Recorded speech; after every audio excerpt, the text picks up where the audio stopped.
মাহফুজ, মাহফুজ আপনাকে যুক্ত করা হয়েছে, বলেন। ভাই ভালো আছেন? হ্যাঁ, ভালো, বলেন। আচ্ছা, আমার প্রশ্ন হচ্ছে হাদিস তো নবীর বাণী আর কোরআন আল্লাহর বাণী না? কোরআনের ভিতরে অনেক কথা আছে যেগুলো নবীর কথা, পড়লে পরিষ্কার বোঝা যায় যে সেই কথাগুলো নবীর কথা।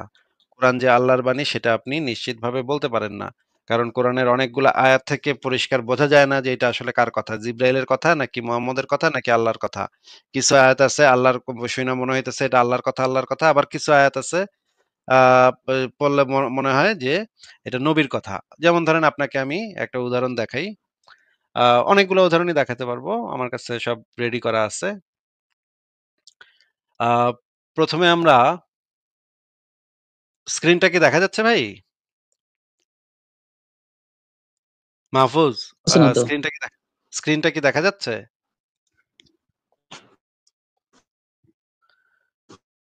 স্ক্রিন কি দেখা যায়?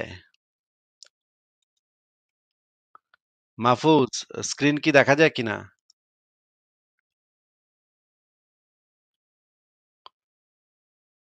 আরে!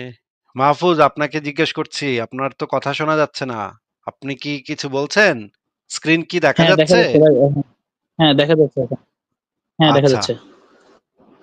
এইটা হচ্ছে আ ৬ নম্বর সূরার ৯৯ নম্বর আয়াত। একটু যদি আমাদেরকে আচ্ছা না, আগে এইটা পড়েন, আগে এইটা পড়েন। এটা হচ্ছে সূরা জারিয়াতের ৪৬ থেকে ৫১ নম্বর আয়াত। একটু পড়েন, আমাদেরকে পড়ে শোনান। আর ইতিপূর্বে নূহের কওমকেও নিশ্চয় তারা ছিল ফাসিক কওম। ৪৭। আর আমি হাতসমূহ দ্বারা আকাশ নির্মাণ করেছি এবং নিশ্চয়ই আমি শক্তিশালী। এই কথাটা কার? এই ৪৮। কথাটা কার কথা? আর এই আমি কথা ৪৭ নম্বর কথাটা কার কথা? আ আর আমি হাতসমূহ আল্লাহর কথা। মানে আল্লাহ বলতেছে আমি। এটাই তো আল্লাহ বলতেছে নাকি? হ্যাঁ, হ্যাঁ, মানে এটা হ্যাঁ। একদম সরাসরি আল্লাহর কথা, পরিষ্কার বোঝাই যাচ্ছে যে এটা আল্লাহর কথা নাকি? জি। আচ্ছা, পড়েন, এরপরে পড়েন। কি লেখা? ৪৮। আর আমি জমিনকে বিছিয়ে দিয়েছি, আমি কতই না সুন্দর বিছানা প্রস্তুতকারী। এটা কার কথা? এটাও আল্লাহর কথা। আচ্ছা, পড়েন, এরপরে পড়েন। আর প্রত্যেক বস্তু থেকে আমি জোড়ায় জোড়ায় সৃষ্টি করেছি, আশা করা যায় তোমরা উপদেশ গ্রহণ করবে। এটাও আল্লাহর কথা। আশা করা যায় মানে আল্লাহ কি এটা বলতে পারে যে আশা করা যায়? এটা কি আল্লাহর শানের সাথে ম্যাচ করে? যে আশা করা যায়, সম্ভবত, হইতে পারে। এই কথাগুলা কি আল্লাহর মুখে থেকে বেরিতে পারে ভাই? আচ্ছা, ঠিক আছে, এটা নিয়ে আমরা পরে আলোচনা করব। আপনি ৫০ নম্বরটা পড়েন। অতএব তোমরা আল্লাহর দিকে ধাবিত হও, আমি তো তার পক্ষ থেকে তোমাদের জন্য এক স্পষ্ট সতর্ককারী। আচ্ছা, এই লাইনটা কার কথা? এটা তো নবীর কথা মনে হচ্ছে, তার ওমা! পক্ষ নবীর থেকে। কথা কোরআনের ভিতরে ঢুকলো কেমনে? আমি তো তা হ্যাঁ। বুঝলাম না তো ভাই। নবীর কথা এটা তো হাদিসের ভিতরে যাইবো। তুই তো নবীর কথা তুই নবী কও, তুই আল্লাহর কালামের ভিতরে তুই নবীর তুই বেটা নিজের কথা ঢুকাই দিছিস কে? হ্যাঁ। কি বলেন ভাই?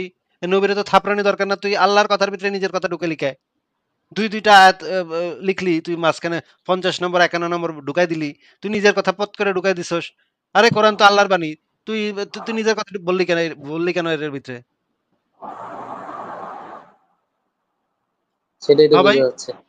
হ্যাঁ ভাই। এখন আমারে উত্তর দেন আপনি। মানে নবী, তুই বেটা নবী, তুই তো নবীর মতো থাক। তুই আল্লাহর কথার ভিতরে তুই পাকনামি করস। তুই আল্লাহর কথার ভিতরে নিজের কথা ঢুকাস। মানে কত বড় বেয়াদব, কত বড় তোর সাহস কেমনে হইলো? আল্লাহর কালামের ভিতরে তুই নিজের কথা ভাসান দিয়ে দিলি। ফাজিলের ফাজিল বেটা।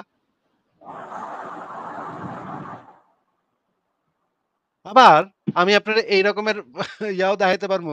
আবার আচ্ছা, আরো দেখি। আ দেখেন, এখানে দেখেন। সূরা ইসরার ১ নম্বর আয়াতটা পড়েন তো ভাই, এখানে কি লেখা? পবিত্র মহান সে সত্তা যিনি তার বান্দাকে রাতে নিয়ে গিয়েছিলেন আল মাসজিদুল হারাম থেকে আল মাসজিদুল আকসা পর্যন্ত। আচ্ছা, এই কথাটা কার কথা? এটা আল আহ, আল্লাহর কথা মানে যিনি নিয়ে গেছেন। আল্লাহ হ্যাঁ, কইতেছে পবিত্র সে মহান সত্তা যিনি তার বান্দাকে। এইটা হ্যাঁ, তো আল্লাহ নিজে এটা তো আল্লাহর কথা ডেফিনিটলি না ভাই। পবিত্র মহান। মহান কে বলছে আরকি। মহান আচ্ছা সেই আপনি সত্তা। আবারও একটু ভালো করে বুঝেন এই আয়াতটা। আল্লাহ কইতাছে যে পবিত্র সেই সত্তা যিনি তার বান্দাকে রাতে নিয়ে গিয়েছিলেন। এই কথা কি আল্লাহ কইতে পারে? তার মানে আরো একজন আছে আল্লাহর উপরে। তাইলে তো আল্লাহর উপরে আল্লাহ বলতে এই পারে। কথা যদি আল্লাহ কয়ে থাকে তাইলে আল্লাহর উপরে আরেকজন পবিত্র মহান সত্তা আছে যার কথা আল্লাহ কইতেছে নাকি? এটাই তো বোঝা যাচ্ছে। যদি আল্লাহর বাণী এটা হয়, তার মানে আরো একজন আছে।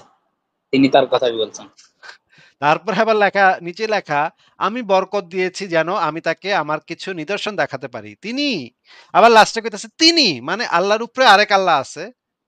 এই তিনি তিনি সর্বশ্রোতা সর্বদ্রষ্টা এই কথাটা তো আমি তাইলে তো এটা আল্লাহ হইলে তো এটা কইতো আমি সর্বশ্রোতা সর্বদ্রষ্টা, তাই না? এটা নবী বলছে। নবীর কথাই কোরআনে চলে আইছে। তাইলে এখানে আবার উপরে যে আবার কইছে আমি বরকত দিয়েছি সেটা আবার কেডা কইছে? একটার মধ্যে ৩ জনের কথা চলে আসলো। যে একই লাইনের ভিতরে ৩ জনের কথা ভাই। কে কই থেকে কি কইতাছে কিছুই তো মাথায় ঢুকতেছে না ভাই। এক মানে একটা প্যারাগ্রাফ ঠিকভাবে লিখতে পারে না যে বেটায় এ কোরআন লিখা বয়া আছে। তুই তো মানে এটা তো ঠিক রাখতে হয়। কে কইতাছে কথাটা সেটা তো ঠিক রাখতে হয়। যেকোনো সাহিত্য যেকোনো আ মানে চিঠি-পত্র এগুলো লিখতে গেলে তো এই জিনিসটা ঠিক রাখতে হয় যে আমি কোন পার্সনে লিখতেছি। তাই না? না, এখন হাদিসের কথাগুলো কি ভুল করে কোরআনে লিপিবদ্ধ হয়ে গেল নাকি? তা তো ভাই আমি কইতে পারি না। ভাই এটা তো মানে যারা এগুলা লেখছে তারা কইতে পারবো। ভাই এইখানে তো পদে, পদে আমি দেখতেছি প্রবলেম। পদে, পদে প্রবলেম। দেখেন এখানে বলা হইতেছে দেখেন, আ এটা হচ্ছে গিয়ে আ সূরা হুদের ১ এবং ২ নম্বর আয়াত পড়ি। আ অতঃপর সবিস্তরে ব্যাখ্যাকৃত মহাজ্ঞানী সর্বজ্ঞের নিকট হতে। ২ নম্বর আয়াতে বলা আছে, আমি অবশ্যই তার পক্ষ হতে তোমাদের জন্য ভয় প্রদর্শনকারী ও সুসংবাদদাতা। আমি নবী তার আল্লাহর পক্ষ হতে। এটা তো নবীর কথা ভাই। এটা তো হাদিসের ভিতরে যাইবো। কোরআনের ভিতরে আইলো কেমনে? নবীর মুখের কথা কোরআনের ভিতরে আহে কেন? আমি তো বুঝলাম না।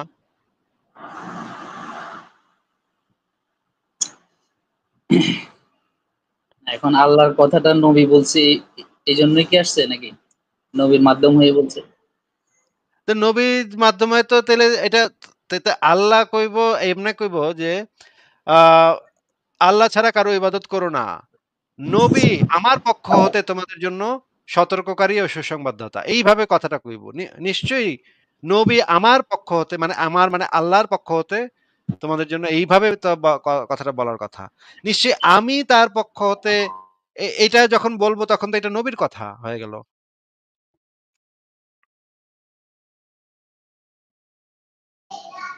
তাই তো মনে হচ্ছে।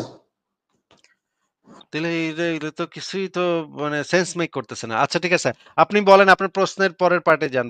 প্রশ্নটার পরের পার্টটা কি শুনি? আপনার উত্তরটা পাইয়ে তো এখন বোঝা হয়ে গেছে কোরআন হাদিস মিক্স। হ্যাঁ, আবার হাদিসের ভিতরে আবার আল্লাহর কথাও আছে। আমি আপনারে সেটাও দেখাইতে পারবো। তাই হাদিসের ভিতরে আবার আল্লাহর কথা আছে। মানে দেখি জিজ্ঞেস করে কোনো দেন। আগা নাই, মাথা নাই, কিচ্ছু নাই। যা ইচ্ছা তাই বানায় দিচ্ছে। নাকি? সেটাই ওই যে অনেক শুনলাম না অনেক বছর পর এটা লিপিবদ্ধ হয়েছে। এখন কোনটা কিসে দিব তখনকার হয়তো ওনারা বুঝতে পারে নাই। কোনটা কোরআনে ঢুকাইবো কোনটা হাদিসে ঢুকাইবো। নবীর জীবদ্দশায় তো কোরআন নাযিল হয়েছে না শেষ পর্যন্ত। আচ্ছা ভাইয়া, একটু আগে যে আপনি রেফারেন্স গুলো দেখালেন, অ্যাপটা দেখালেন, কালকে আমি এক মুমিনের লাইভে যুক্ত হয়ে মানে তাদেরকে এই প্রশ্নগুলাই করছিলাম যে ভাই দেখেন কোরআনের ভিতর যে আমি তিনি ব্যাপারটা মানে বোঝা যাচ্ছে, এটা তো আমি ধরতে পারতেছি না যে আল্লাহ কখনো বলতেছে আমি, আবার কখনো বলতেছেন তিনি। মানে তারা আমাকে বুঝাইলো এগুলা নাকি আরবির মানে ভাষার অলংকার। মানে না, না এটা কোনো ভাষার অলংকার হতে পারে না। এটা যদি কোনো ভাষার অলংকার হয় তাহলে তো সেই ভাষাটা হবে ভাষাটা কোনো সেন্স মেক করে না। ভাষা তো মানুষ ব্যবহার করে এইজন্য যে একটা বক্তব্য আ আরেকজন বুঝতে পারবে। তাই না? জি। ভাষাটা তো ব্যবহার করা হয় এইজন্যই যে আমার কথা যেন আপনি বুঝতে পারেন। এখন আমি যদি আপনারে ধরেন আমি আপনাকে আ একটা কথা যদি আপনাকে বলি, মনে করেন আপনাকে একটা উদাহরণ দেখাই, হ্যাঁ? মনে করেন আমি ভাষার অলংকার করতাছি। ভাষার অলংকার কইরা এই রকমের একটা উদ্ভট কথা আপনারে বলবো। তারপর আপনি দেখেন এখান থেকে কি বুঝেন আপনি? ভাষার অলংকার বুঝেন নাকি? এই জিনিসটা একটু পড়েন তো এখানে যেটা লেখা আছে। জি, আমি শুক্রবার সকাল সকাল একা বাজারে গেলাম। অনেকক্ষণ বাজার ঘুরে এরপর তিনি তিনি একটি বড় রুই মাছ কিনলাম। এরপর আমি তিনি শাকসবজির ওয়েট, ওয়েট, দোকান ওয়েট, ওয়েট। তিনি একটি বড় রুই মাছ কিনলাম। এই কথাটার মানে কি ভাই? এখানে কিরকম কথাটা হয়ে যাচ্ছে? মানে আমি বাজারে আমি তো গেলাম ভাই সকাল সকাল। আমি তো ভাই ভাষার অলংকার করতেছি। আপনি বুঝেন না কেন ভাই? আমি তো ভাষার অলংকার করতেছি। পড়েন আচ্ছা পড়েন দেখি। হুম, শাকসবজির দোকানে এরপরে আমি শাকসবজির দোকানের দিকে এগুলেন, কিন্তু সেখানে ওয়েট, তিনি ওয়েট, ওয়েট। আমি শাকসবজির দোকানের দিকে এগুলেন এই কথাটার মানে কি? কে এগুলেন? আমি যেহেতু বাজারে গেছি তাই আমি এগুচ্ছি। মানে তাহলে আমাকে ধরে এগুলেন নিতে হচ্ছে। আবার কে? এগুলেন আবার কেডা? উম এগুলেন বলতে তো অন্যকে বোঝাচ্ছে। ও আচ্ছা পড়েন এরপরে কি লেখা পড়েন? কিন্তু সেখানে তিনি শাকসবজি কিনলেন না। কারণ শাকসবজি আমি একদমই পছন্দ করি না। এরপর সে হাঁটতে লাগলাম। জি ভাই, মানে অলংকারগুলো ভালোই বুঝতেছি ভাষার। দারুণ অলংকার, তাই না? খুব চমৎকার অলংকার আমি ব্যবহার করেছি। কিচ্ছু বোঝা যাচ্ছে না। বাক্যের আগা মাথা মেরে দিছি আমি। এক্কারে এটার যে মিনিং, এটার মিনিং কোনো হ্যাঁ, আপনি হয়তো বুঝে নিতে পারবেন যে এখানে ওই বেডাই মানে যে হয়তো কোনো অশিক্ষিত বেডা লিখছে। অশিক্ষিত বেডা বুঝে নাই। সে হয়তো ১ম বাক্য গঠন শিখছে, এইভাবে লিখা ফেলাইছে। আপনি যদি এই বাক্যটা একটা চিঠিতে লেখা দেখেন, তখন তো আপনি আপনার জ্ঞান বুদ্ধি দিয়ে বুইঝা নিবেন যে হয়তো একটা রিক্শাওয়ালা এই সেন্টেন্সটা লিখছে, এই বাক্যগুলা লিখছে, এই প্যারাগ্রাফটা লিখছে, এই যে কারণে ওর শিক্ষা-দীক্ষার অভাবের কারণে সে ঠিকভাবে লিখতে পারে নাই। আপনি আপনার জ্ঞান বুদ্ধি খাটায়া বুইঝা নিবেন এটার কথা নাকি? এটার মিনিংটা আপনি বুইঝা নিবেন নাকি? জি ভাই। কিন্তু এই যে লিখছে যে বেটা, সেই বেটা তো ডেফিনিটলি অশিক্ষিত মূর্খ ছিল নাকি? খালি মূর্খ না ভাইয়া, গন্ড মূর্খ। মানে সে এই বাক্যের ব্যবহার ভালো করে বুঝতো না। সে জায়গায় বেজায়গায় ভুল করছে। তারপর সে লিখছে আবার কিছুদূর গিয়ে তিনি বাসার উদ্দেশ্যে রিক্সা নিলেন এবং আমি রিক্সায় উঠে বসলাম। আরে তিনি হুম। রিক্সা নিলে তুই কেমনে রিক্সায় উইঠা বসতি? এটা কেমন কথা? এরপরে আবার লিখছে, এরপরে বাসার গেটের কাছে পৌঁছে তিনি রিক্সা থেকে নামার সময় আমার পকেট থেকে রিক্সা ভাড়া দিয়ে দিলেন। একের পুরা মাইরা দিছে। পুরা মানে কে কোন দিক দিয়ে কে কি কইতাছে কিচ্ছু বোঝা যাচ্ছে না। যদিও আমরা আমাদের জ্ঞান বুদ্ধি ব্যবহার করে বুঝে নিতেছি যে এটা ওই বেটাই নিজের কথাই কইতাছে। পুরা বাক্যটাতে, পুরা প্যারাগ্রাফে বেটা নিজের কথাই কইতাছে। এটা আমাদের জ্ঞান বুদ্ধি ব্যবহার করে আমরা বুঝতেছি। কিন্তু এই লেখা পইড়া তো বোঝার উপায় নাই যে এখানে কি? কে কি করতেছে? বোঝার উপায় আছে ভাই?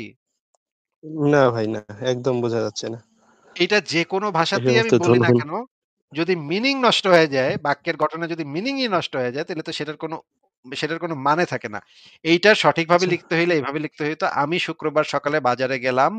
এরপর আমি রুই মাছ কিনলাম। আমি শাকসবজির বাগানের দিকে এগুলাম। এরপর আমি শাকসবজি কিনলাম না। শাকসবজি পছন্দ করি না। হাঁটতে লাগলাম। বাসা পর্যন্ত রিক্সা নিলাম। রিক্সায় উঠে বসলাম। এরপর আমি রিক্সা থেকে নামার সময় আমার পকেট থেকে রিক্সা ভাড়া দিয়ে দিলাম। অথবা এভাবে লিখতে হবে, তিনি শুক্রবার সকাল, সকাল একা বাজারে গেলেন। আ স অনেকক্ষণ ঘুরে তিনি একটি রুই মাছ কিনলেন। তিনি শাকসবজির দোকানের দিকে এগোলেন। এরপর তিনি শাকসবজি কিনলেন না। তিনি শাকসবজি পছন্দ করেন না। তিনি হাঁটতে লাগলেন। দূরে গিয়ে তিনি রিক্সা নিলেন। রিক্সায় উঠলেন। বাসায় পৌঁছালেন। তার পকেট থেকে রিক্সা ভাড়া দিয়ে দিলেন। এই ২ টা পদ্ধতির একটা পদ্ধতিতে লিখতে হবে।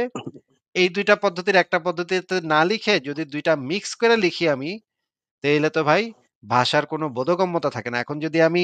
অ্যা এখন যদি আমি একটা মানে তাফসীর করি এটারে, মনে করেন এটা আমি তাফসীর করলাম। ভাই এখানে না প্রচুর অলংকার ব্যবহার করে আমার এই অশিক্ষিত সুনাহাগা মূর্খ নবী বুঝাইছে যে আসলে সেই করছিল সব কাজ। এটা যদি আমি এক্সট্রা ব্যাখ্যা দেই তাহলে তো সেই এক্সট্রা ব্যাখ্যার কারণে আমি বুঝতে পারলাম। এই লেখার ইসের থেকে তো বোঝা যাচ্ছে না, তাই না? জি।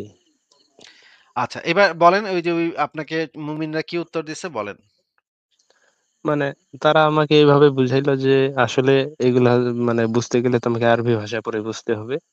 মানে বাংলায় শব্দগত কিছু যারা অনুবাদ করছে তারা ঐরকম ভাবে অনুবাদ করতে পারেনি। এইজন্য একটু এই গন্ডগোলটা হইছে। কিন্তু এটা মানে তো এখন ইংরেজি অনুবাদেও একই রকম আছে। আমি জার্মান অনুবাদও দেখছি, ইংরেজি অনুবাদও দেখছি। এমনকি আরবিও তো আমরা তো কিছু, কিছু শব্দ তো আমরা বুঝি ভাই। আমরা তো একেবারে আরবি যে কিছুই বুঝি না তা তো না ভাই। এবং এই আয়াতগুলা যদি আমি ChatGPT কে দেই যে তুমি এটা একটু এনালাইসিস করে আমারে বলো যে এখানে ভুল আছে নাকি? সেও তো আমারে বলতেছে, "হ এখানে তো একটু মিস্টেক আছে। এখানে তো আমি তুমিতে গন্ডগোল পাইকা যাচ্ছে।" জি ভাই, আমিও মানে ধরতে পারতেছি না কোরআনের মানে কার বাণী, আল্লাহর বাণী না নবীর বাণী।